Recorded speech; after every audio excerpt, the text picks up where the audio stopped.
जब ये बात ऋषि गर्गाचार्य से नंद बाबा ने कही तो नंद बाबा ने जब ये बात कही गर्गाचार्य जी से तो गर्गाचार्य जी कहने लगे, देखो नंद, हम अगर इन बालकों का नामकरण संस्कार करेंगे तो कंस को संदेह हो जाएगा। गर्गाचार्य जी की बात सुनकर नंद बाबा कहने लगे, महाराज हम किसी को नहीं बुलाएंगे, आप तो चुपचाप ही जाकर गौशाला में बच्चों का नामकरण संस्कार कर दो। और गौशाला इतनी पवित्र जगह है कि भगवान का नामकरण संस्कार, कन्हैया का नामकरण संस्कार भी गौशाला में किया गया। गौशाला का अर्थ क्या है? जहाँ गौ माता निवास करती है और गौ माता के अंग अंग में देवी देवता होते, इसलिए आप लोग गौ माता की सेवा किया करो। एक दिन भगवान शंकर और माता पार्वती धरती पर विचरण कर रही थी। माता पार्वती ने देखा कि धरती के सभी लोग बहुत दुखी है। भगवान शंकर से माता पार्वती कहने लगी, हे भोले बाबा, आप तो भोले हो, दयालु हो, इन लोगों के कल्याण के लिए कोई उपाय करो। तब भोले बाबा ने माता पार्वती से कहा, देवी, इन लोगों के कल्याण का एक ही उपाय है कि पार्वती तुम बन जाओ गौ माता।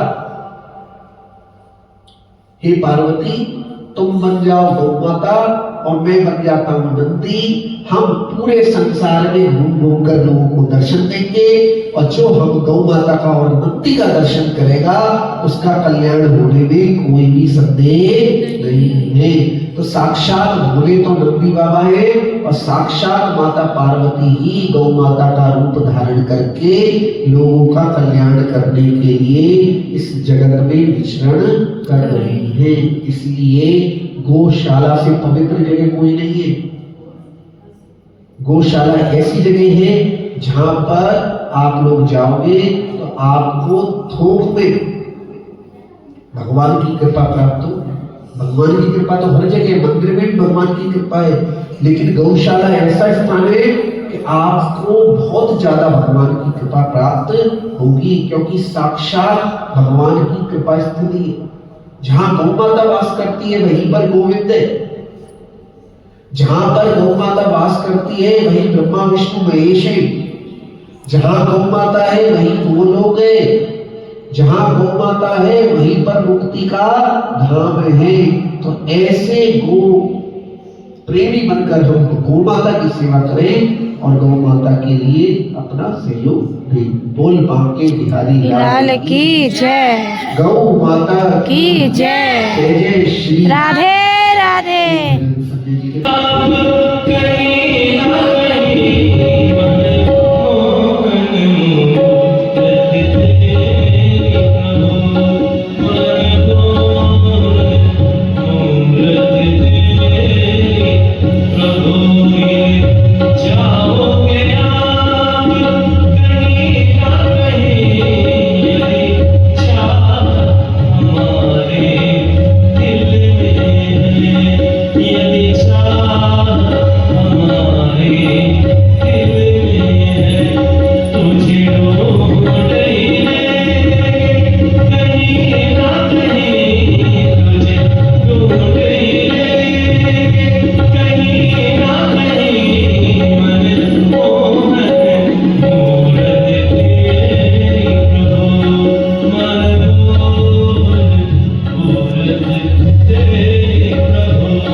कृष्ण, जो सबके ध्यान को, सबके हृदय को अपनी ओर कर्षित यानी खींच ले, उसको कृष्ण कहते हैं।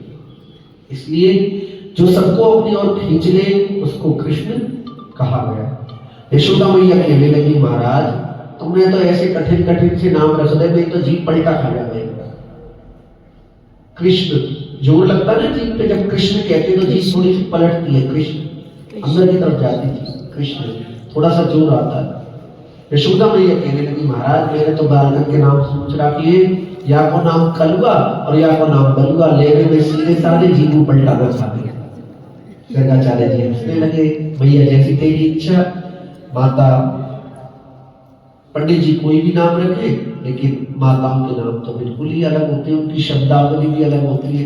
कब चेतन को चेतु बना दे, गीता को गीतू बना दे, और राम को रामू बना दे, कृष्ण को कृष्णु बना दे, उनका कुछ नहीं पता। उनकी तो प्रेम की डिक्शनरी अलग ही है, जो बाजार में कहीं पर भी खरीदने को नहीं मिलती। नाम है चेतन और चेतु। बोल बांके बिहारी लाल की जय। तो भगवान की बड़ी लीला अजीब है। माताओं को भगवान ने इतना प्रेम दिया है कि भगवान का भी नाम अगर पंडित जी रख दे कृष्ण, तो यशोदा मैया उस नाम को भी कलवा कर देती है, और बलराम को बलुआ, कृष्ण को कलवा और बलराम को बलुआ। कलवा बलुआ की जोड़ी लेवे में सीधी साधी, जीव पलटाना खावेगी। तो ऐसे भगवान का नाम रखा गया। और भगवान के नाम जब रखा गया तो पूरे ब्रजमंडल में कन्हैया का नाम सुनकर कन्हैया की एक मंडली बनी, जिसका नाम है चोर मंडली। जिसका क्या नाम है? चोर मंडली। अब भगवान के साथ छोटे छोटे ग्वाल बाल घरों में जाकर चोरी करने लगे। किस चीज की करने लगे चोरी? माखन की चोरी लीला। देखिए एक बात बताइए, नंद बाबा के यहाँ 9 लाख गैया थी, तो भगवान को क्या आवश्यकता थी चोरी करने की? अगर हमारे घर में खूब लड्डू पेड़े और रखे हो, हम दूसरों के घर जाके गुड़ की चोरी करें, तो लोग क्या कहेंगे? अरे इसके यहाँ तो खुद ही इतना सामान रखा हुआ है, ये गुड़ की चोरी करने की क्या आवश्यकता है?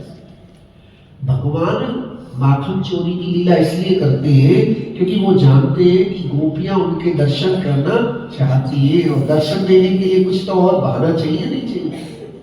इसलिए भगवान माखन चोरी की लीला के बहाने गोपियों को दर्शन देने उनके घर जाते हैं, क्योंकि भगवान जानते हैं कि अगर गोपियों को मेरा दर्शन नहीं होगा तो ये गोपियां पूरा जीवन तपस्या करके आएंगे, और यदि इनको मेरा दर्शन नहीं होगा तो ये बहुत ही ज्यादा व्याकुल हो जाएंगे। इसलिए अपनी मंडली के साथ, भैया एक छत की आवाज कहां से आ रही है? अच्छा वो उधर घंटी बज रही है। अच्छा, हमने सोची शायद कन्हैया चोरी की लीला करने सच्ची में आए बोलो। हमें तो ये घंटी बजा के कन्हैया चोरी करने आए बोले।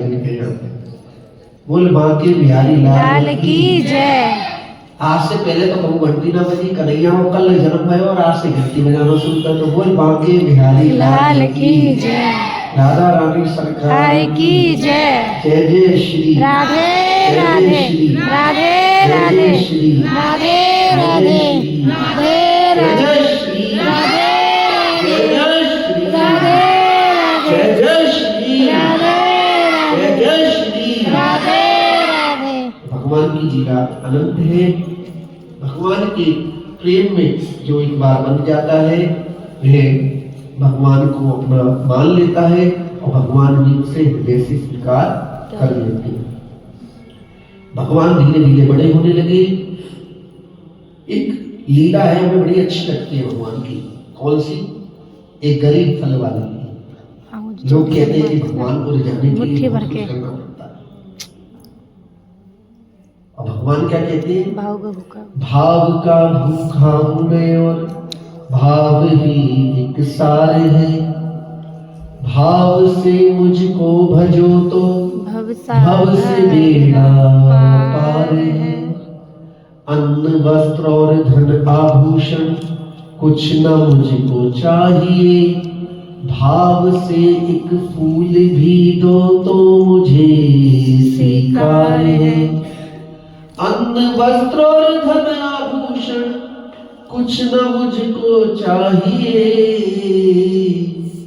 भाव से एक फूल भी दो तो मुझे स्वीकार है। भाव से सोनी पुकारे मैं कभी सुनता नहीं, भाव पूर्ण तेरे ही करती मुझे लाचार है। भाव का भूखा हूँ मैं और भाव ही एक सार है, भाव से मुझको भजो तो भव से बेड़ा पार है। भगवान की भक्ति में केवल और केवल भाव ही काम आते हैं। जिसके हृदय में जितना भाव उतना ही ज्यादा भगवान की कृपा उस जीव पर बरसती है। नरसिंह मेहता के प्रसंग में यहाँ तक आता है कि मेहता जी को संतों का भोजन कराना था और संतों का भोजन कराने के लिए नरसिंह मेहता जी के मन में भाव आया कि आखिर धन कहां से आए। और सहसा कुछ व्यापारी आए। और पहले जमाने में क्या होता था कि व्यापार करने का तरीका क्या था, कैसी होती है, परम प्रेम और पुलक शरीरा, परम प्रेम और पुलक शरीरा, ये बसत सी ये रघुवीरा, ये बसत सी ये रघुवीरा। अगर आपको भक्ति का पता लगाना है तो जिसकी आंखों से आंसू बहने लगे समझ जाना कि भगवान का कोई प्रेमी भक्त है कि उसके हृदय से उसका प्रेम आंखों से आंसुओं के रूप में छलक। हमने वृंदावन में देखे एक से एक भावुक भक्त, दिल्ली में भी देखे, नाम क्या लिए हमारे बीच में भी बैठे हुए कुछ भक्त, हम नाम लेंगे तो नाम लेना तो ठीक नहीं, लेकिन भगवान की सच्ची भक्ति उनके हृदय में है और हमेशा भगवान के लिए समर्पित रहते हैं। ऐसे भक्त जो जब रोती रोती पहुंची, रो इसलिए नहीं रही थी कि आज रोटी पे कैसे बनेगी, रो इसलिए रही थी कि ऐसा सुंदर बालक और उससे भी धान लेंगे। धान लिया, उससे शुल्क लिया और उन धानों को देखने के लिए कि देखूं तो सही धान, वो छोटे छोटे हाथों से जो धान थे कैसे, और जैसे उस टोकरी की पोटली का कपड़ा हटाया तो देखा धान तो नहीं थे, लेकिन पूरी की पूरी पोटली हीरे मोती माणिक जवाहर और जेवरातों से भरी हुई थी। ठाकुर जी ने उसके एक जन्म की नहीं, उसके आगे वाली हजारों पीढ़ियों के खाने की, रहने की, पीने की व्यवस्था कर दी थी। तो ठाकुर जी हमारे ऐसे कि जो भक्त भगवान की शरण में आ जाता है तो भक्त के सारे कुल का उद्धार कर लेते हैं। जो भगवान की भक्ति करता है उसके जीवन में केवल उसका ही उद्धार नहीं होता, उसके आगे और पीछे की पीढ़ियों का भी उद्धार हो जाता है। पुत्रवती जुवती जग सोई, रघुपति भगत जास सुत होई, नाहि पे बलवान ज्ञानी, राम विमुख सुते हित हानि। इसलिए जीवन में सबसे बड़ा पुरुषार्थ यही है कि हम ठाकुर जी के प्रेम को प्राप्त कर लें। ठाकुर जी से की भक्ति तो करें लेकिन ठाकुर जी से कुछ भी चाहिए नहीं। इसलिए प्रेम को पंचम पुरुषार्थ बताया गया है। जो प्रेम है उसको पंचम पुरुषार्थ बताया गया है। अर्थ धर्म काम मोक्ष, ये चार पुरुषार्थ माने गए, अर्थ धर्म काम और मोक्ष। लेकिन प्रेम को ठाकुर जी ने पंचम पुरुषार्थ बताया है कि ये ऐसा पुरुषार्थ है कि जो इस प्रेम को प्राप्त कर लेता है फिर उसके जीवन में ठाकुर जी उसे संसार के बंधनों में बंधने नहीं देते।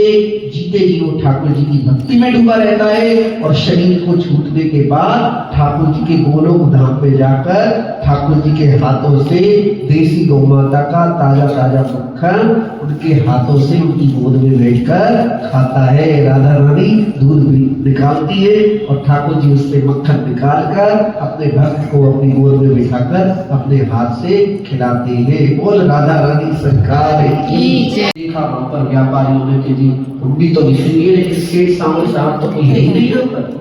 और चारों तरफ घूमने लगे, पूछा सेठ सावल साहब कहाँ है। और जब ठाकुर जी को चिंता हुई कि मेरे नाम की हुंडी लिखी गई है और यदि हुंडी नहीं होगी तो मेरे भक्त की इज्जत चली जाएगी, और ठाकुर जी तख्त लगाकर बैठ गए। कि किसने भेजा है आपको? कि नरसिंह मेहता जी ने, आइए आइए मैं धन दे देता हूं। और ठाकुर जी ने उनकी हुंडी स्वीकार कर ली। तो भक्त के वश में होते हैं ठाकुर जी। जब भक्त अपने भगवान को अपना हृदय दे देता है तो भगवान भी अपने भक्त के हृदय के भावों को रखते हुए उसके जीवन में सभी जिम्मेवारियों को संभाल लेते।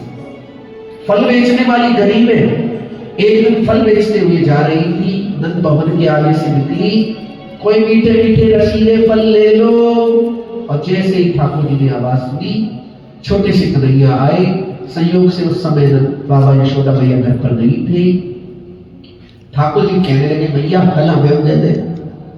उस फल बेचने वाली ने पूरे जीवन में इतना सुंदर बालक आज पहली बार देखा, इतना सुंदर बालक पहली बार देखा। देखते ही ठाकुर जी की सुंदरता पर मोहित हो गई। कहने लगी, बेटा फल तो मैं दे दूंगी, पर फल के बदले में कुछ शुल्क लेना पड़ेगा। कन्हैया कहने लगे, अच्छा बोली भैया तू हम पे शुल्क ले ली, ऐसे ही है फल बिना शुल्क दिए। फल वाली हंसने लगी, बूढ़ी थी, गरीब थी, क्योंकि फल बेच कर इसका गुजारा चलता था। हंसने लगी। ठाकुर जी समझ गए कि बिना शुल्क दिए तो नहीं देगी ये फल, और गए और भागकर धान के बर्तन से, धान के मटके से थोड़े से धान निकाल कर लाए। और जब दौड़े तो धान रास्ते में गिर गए, केवल 4-5 धान बचे। और फल बेचने वाली बहुत गरीब है, लेकिन ठाकुर जी को फल खाने के लिए उत्सुक देखा तो उन 4-5 धानों को गरीब होते हुए भी, निर्धन होते हुए भी, और उन धानों को एक टोकरी में, कपड़े में बड़े छिपाकर, बड़े प्रेम के साथ रख लिया और उनको हृदय से लगा लिया। ठाकुर जी सारे के सारे फल दे दिए, एक भी फल नहीं रखा। सोचने लगी कि आज तो बहुत अच्छा सौदा है। ऐसे सुंदर बालक के दर्शन किए, मन में ये चिंता भी नहीं है कि कुछ धन नहीं आया तो शाम को रोटी क्या बनेगी, खाना क्या बनेगा। परम पूज्य स्वामी रामसुंदर जी ने लिखा है कि जो भवसागर से तैरना चाहते हैं तो भवसागर में यदि इस संसार को अपना मानोगे, संसार की वस्तुओं, संसार के पदार्थ, संसार के व्यक्तियों को अपना मानकर संसार से पार होना चाहोगे तो कभी पार नहीं हो सकते। इसलिए संसार के लोगों से आशा न किया करना। जब कोई न हो अपना, सिया राम जपा करना। हमें कर्तव्य सारे निभाने हैं। इसका अर्थ ये नहीं कि घर पे जाके रोटी ना बनाओ तो संसार में कोई नहीं है, तो इसलिए आज से रोटी बनानी बंद। अपने आप जो ठाकुर जी हैं वो अपने आप व्यवस्था कर देंगे, ऐसा नहीं। कर्तव्य तो, लेकिन दूसरा बहुत कुछ होता है हमारे पास अपना कहने की। मीरा ने क्या कहा, मेरे तो गिरधर गोपाल दूसरा ना कोई। परम श्रद्धेय स्वामी रामसुंदर जी महाराज कहते थे, जिन्होंने गीता प्रेस गोरखपुर की पुस्तक लिखी, कि मेरे तो गिरधर गोपाल तो बहुत अच्छी बात है, लेकिन दूसरों ना कोई ये हम अपने जीवन में नहीं उतार पाते। हमारे जीवन में बहुत कुछ अपना होता है जिसके कारण हम ठाकुर जी से दूर हो जाते हैं। दूसरों ना कोई का मतलब ये है कि हम मन से ये स्वीकार कर ले कि इस संसार में मेरा किसी भी व्यक्ति, पदार्थ, वस्तु से कोई भी संबंध नहीं है। अगर मेरे हैं तो केवल और केवल बाकी बिहारी है। जब ऐसा भाव हमारे मन में आएगा तो हमारा जीवन ठाकुर जी की कृपा से उनकी भक्ति में समर्पित हो जाएगा। आगे श्रीमद् भागवत कथा में कृष्ण के उखल बंधन की लीला है। एक दिन यशोदा मैया कन्हैया को दूध पान करा रही थी, छोटे से कन्हैया, और यशोदा मैया को याद आया कि अंगीठी पर दूध गर्म करने के लिए, गौ माता का दूध गर्म करने के लिए रख रखा है, और दूध उबलते उबलते अंगीठी में अगर दूध जल जाए तो ये पुराने समय में अशुभ की निशानी माना जाता था। ये माना जाता था कि अगर दूध उबल कर और ऊपर चूल्हे के अंदर जल जाए तो ऐसा पुत्र के लिए अनिष्टकारक होता है। यशोदा मैया को ध्यान आया कि दूध तो अंगीठी पर रख रखा है और इसको मैं दूध पिलाने लग गई। और दूध पिलाते पिलाते ध्यान मिलेगा। और कृष्ण को अतिरिक्त अवस्था में ही दूध पिलाते पिलाते उतार दिया और खुद दूध को देखने के लिए चली गई, जो अंगीठी पर गर्म करने के लिए रख रखा था। मन में भाव क्या था कि दूध कहीं जल ना जाए, मेरे पुत्र का अनिष्ट ना हो। और जैसे ही कन्हैया ने देखा बड़े नाराज हुए। अच्छा तो दूध प्यारा लगे, दूध प्यारा लगा, अभी बताओ भैया, अभी बताओ। और एक डंडा लिया, यशोदा मैया की दादी सास नानी सास के जमाने के सारे मटकी को चटाचट तोड़ना प्रारंभ कर दिया। दूध दही घी भे कर और चारों तरफ फैलने लगा। यशोदा मैया आई दूध को संभाल कर, बड़ी नाराज हुई, बेटा तेरे जी का करो। यशोदा मैया तेरे दूध ना पिवाया तो देख ले क्या करो। मैंने सबने मटका फोड़ देते दादी सास और नानी सास के जमाने। अरे बेटा लाला तेरे बड़ा गलत काम करो बेटा। यशोदा मैया को गुस्सा तो नहीं आ रहा क्योंकि बालक की लीला है, लेकिन सोचने लगी अगर इसे डांटूंगी नहीं तो बिगड़ जाएगी, और डराने का विनय करने लगी। बेटा तुम मेरे पास अभी बताओ ना, मैं ना आ रहा। और कन्हैया भाग गए। यशोदा मैया ने बहुत समझाया, बेटा आ जा मेरे पास, आ तो सही ना भैया तुम्हें मारेगी, ना मारूंगी बेटा। और यशोदा मैया को पूरे नंद भवन का चक्कर लगवाया। कन्हैया आगे आगे और यशोदा मैया छड़ी लेकर पीछे पीछे दौड़ी, लेकिन कन्हैया को पकड़ नहीं पाई। कन्हैया को देखकर मैया समझ गई कि ये तो पकड़ में आवे बनाया जाए, युक्ति में काम लेना चाहिए। कहने लगी बेटा मेरे पास आ जा, देख गोद में बिठा के तो हलवा खवाऊंगी। कन्हैया कहने लगे मुझे ना खाना तेरा हलवा, अपना हलवा अपने पास रख दो। और बेटा आ जा, आ तो जा, देख अगर तू मेरे पास आवेगा तो तेरी पूजा उतारूंगी, मैं तेरी आरती उतारूंगी बेटा। अच्छा भैया आरती उतारेगी तो दक्षिणा मिलेगी? हाँ और क्या, आरती उतरेगी तेरी और दक्षिणा मिलेगी। अच्छा भैया, जैसे ही कन्हैया आरती उतरवाने की लालच में आए, यशोदा मैया ने हाथ को पकड़ लिया और उखल से बांध दिया। गोपियां से बारिश करने आई, भैया कितना सुंदर लाला है, क्या मत बांधे उखल से। लेकिन यशोदा मैया ने किसी की एक भी न सुनी। और जब बांधती है उखल से तो 2 अंगुल की कमी रह जाती है। 2 अंगुल की कमी क्या है? भक्त का अभिमान और भगवान की कृपा की कमी। जब ये 2 चीज की कमी होती है, भक्त का अभिमान हो जाता है मैं ठाकुर जी को भक्ति करके अपने वश में कर लूंगा, और भगवान की कृपा की जब कमी हो जाती है तब भी भक्त के बंधन में भगवान नहीं बंधते। और भगवान ने देखा यशोदा मैया थक गई है, और यशोदा मैया को थके हुए देखकर कन्हैया उखल को घसीटने लगे, और उखल को घसीट कर जो आंगन में यमलार्जुन के 2 वृक्ष थे उनमें फंसा दिया। यमलार्जुन के वृक्ष चटचटाकर गिर पड़े और 2 दिव्य पुरुष प्रकट हो गए। ठाकुर जी कहने लगे आपका परिचय क्या है? कहने लगे हम नलकुबर और मणिगिरी में हैं। युवावस्था में हम बड़े उद्दंडकारी हुआ करते थे।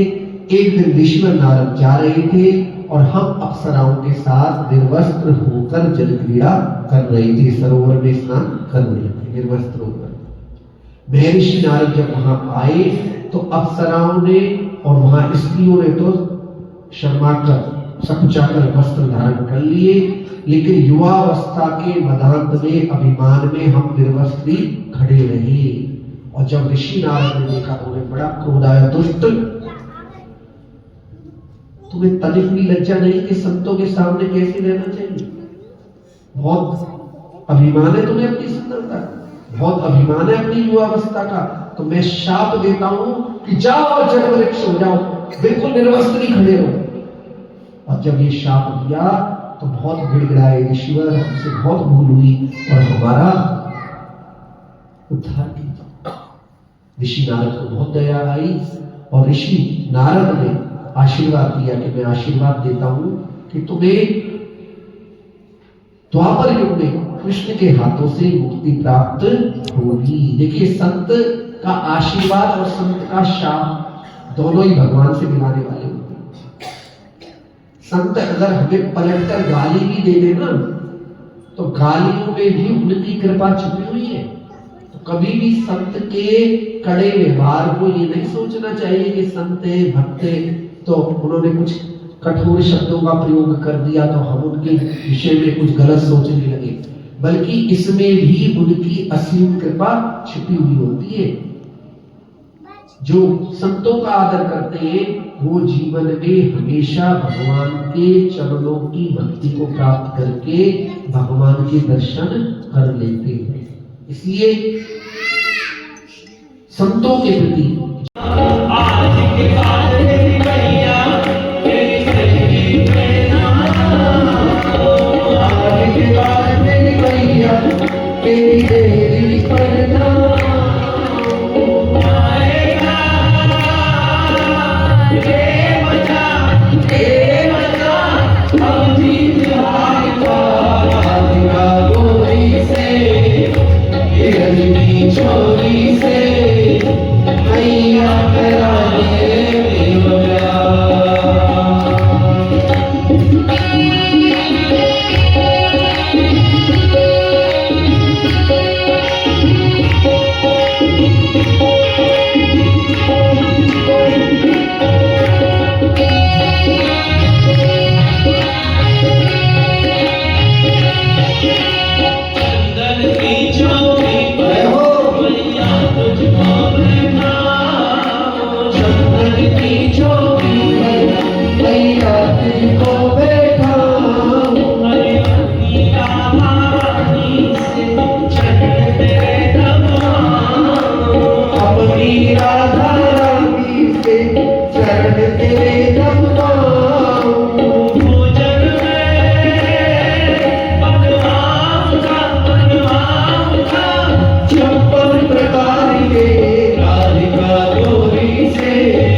कन्हैया कहने लगे नंद बाबा हमारे देवता तो गोवर्धन नाथ है, क्योंकि उनकी तलहटी में ही गौ माता रहती है और उनकी तलहटी में ही गौ माता के लिए चारा उगता है। वहाँ वो पर्वत जो है बादलों को रोककर वर्षा करते हैं, जिसके सरोवर में गौ माता पानी पीती है। तो हमें पूजा इंद्र की नहीं गोवर्धन की पूजा करनी चाहिए। इंद्र को पता लगा तो सांवर्तक मेघ कैसे होते हैं? एक बूंद सांवर्तक मेघ की एक हाथी के बराबर होती है। सांवर्तक मेघ की एक बूंद किसके बराबर होती है? एक हाथी के बराबर। अब देख लो, जब बूंद नहीं मूसलाधार बरसात, जब हाथी एक बूंद एक हाथी के बराबर है और मूसलाधार बरसात हो रही हो, तो ठाकुर जी ने कहा ठीक है तो तुम अपनी लीला करो, हम अपनी करते हैं। और गोवर्धन पर्वत को छाते के समान उठा दिया ठाकुर जी ने और सब ब्रजवासियों से कहने लगे आओ ब्रजवासियों, आओ ब्रजवासियों। और गौ माता और ब्रजवासी सभी गोवर्धन पर्वत के नीचे आ गए और ठाकुर जी साथ गोवर्धन महाराज की गोवर्धन पर्वत को अपनी पूरी पर धारण करके खड़े रहे। बीच में ब्रजवासी कहने लगे भैया थको वो लाला कन्हैया थोड़ी देर आराम कर ले। कन्हैया कहने लगे भैया हम आराम करने लगे तो फिर तुम्हारा क्या हो, हमारा बचना हो, हमें तो लठिया डंडा लगा रखे सबने। कन्हैया कहने लगे तो फिर मैं जाऊं सो जाऊं?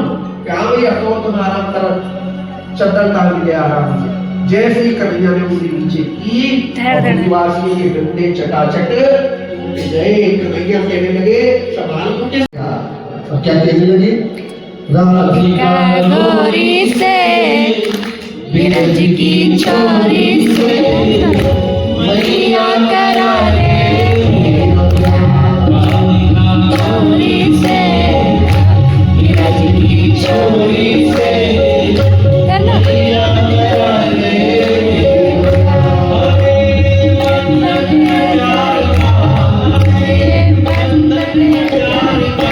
राधिका गौरी से बिरज की चोरी से मैया करा दे मेरो प्यार। राधिका गौरी से बिरज की चोरी से मैया करा दे मेरो प्यार।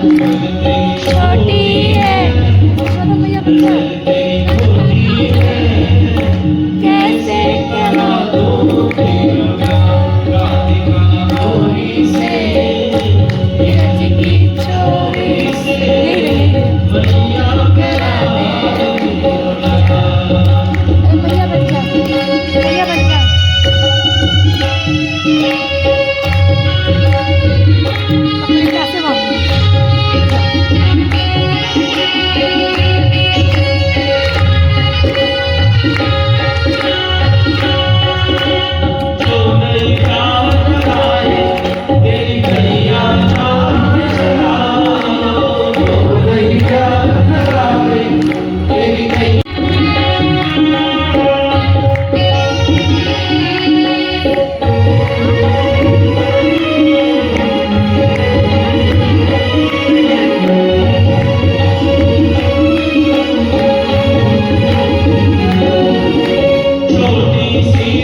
चढ़